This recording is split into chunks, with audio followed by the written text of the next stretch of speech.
Hello folks and welcome to the Vertigo Tea Party and my review of Driftmoon. What is Driftmoon? Driftmoon is an old school indie RPG that was released on February 25th of 2013. It's created by Instant Kingdom, which is a husband and wife team from Finland. They do have a demo available on their website, instantKingdom.com. Lets you try out the first hour or so of the game. It's purchasable on their site, as well as Desura and other digital distributors.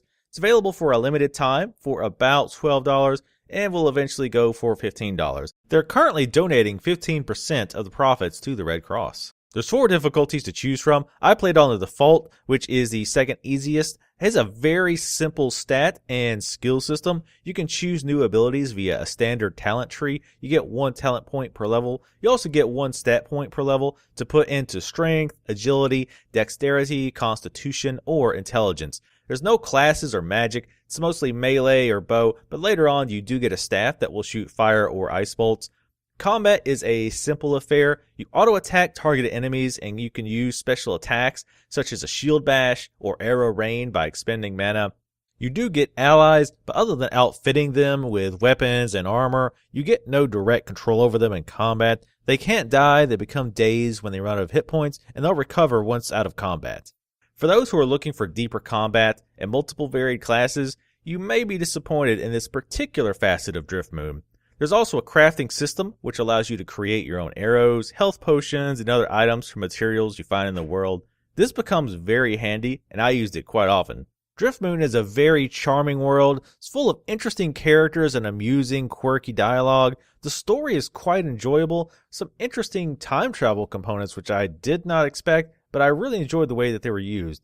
Characters around the world are referenced in other areas by NPCs, books, and quests. It really gives a feel that everything's tied together. NPC Joe Bob doesn't exist solely to sell you arrows and health pots. He has a history and a family. This doesn't apply to every single NPC, but a good number of them have backstories or tie-ins with other places or people. You gain karma for helping NPCs, which in turn can get you lower prices at shops. There's also a talent which will give bonus strength to your allies if you have a higher karma. Items frequently have flavor text on them describing their histories, previous owners, etc.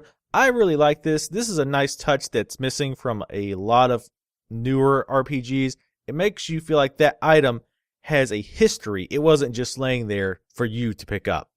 There's 2 types of hidden items: silver feathers, which give you extra mana for each one that you pick up, and goldfish, which give you kind of semi-random bonuses like extra XP, extra stat point, extra talent points, etc. There are several puzzles which you encounter during your travels. None of them were overly difficult, and they were fun to do. The only one I had an issue with was a turnstile puzzle, which did get a bit frustrating due to how you had to solve it. Aside from that, I enjoyed them. Choices you make, including how you choose to complete a quest, can affect how some things turn out later. It doesn't appear to be huge. For example, a town doesn't get blown off the map because of how you chose to finish a quest, but it is noticeable. There are not a lot of armor or weapon choices that I was able to find. There's a clear weapon and armor progression, but there are items out there that give you trade-offs. For example, a ring that takes off 2 constitution but gives you 2 strength and 2 intelligence. There's a cool sacrifice mechanic where you can improve some items at the expense of other things. I don't want to get into spoiler territory, but those things can be significant. Unfortunately, this only shows up near the end of the game, but when it does, it's still really neat. It took me about 11 to 12 hours to beat this, with lots of exploration and making sure to finish all of my quests. This may be short for those who are accustomed to 40+ hour long RPGs, but it is longer than several AAA titles.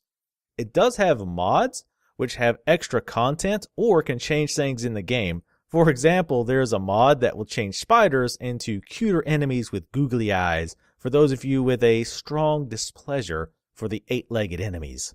The graphics look a bit dated, but they're not bad by any means. They display what they need to and they're not distracting. I found them quite charming. If you're a graphics junkie, this may bother you. I'm not, so it didn't. I mean, I drool over Crisis level visuals as much as the next guy, but they aren't my #1 priority. The music is really good. It's fitting in the most areas that you find it. Sound effects were also good. Not much else to say about that.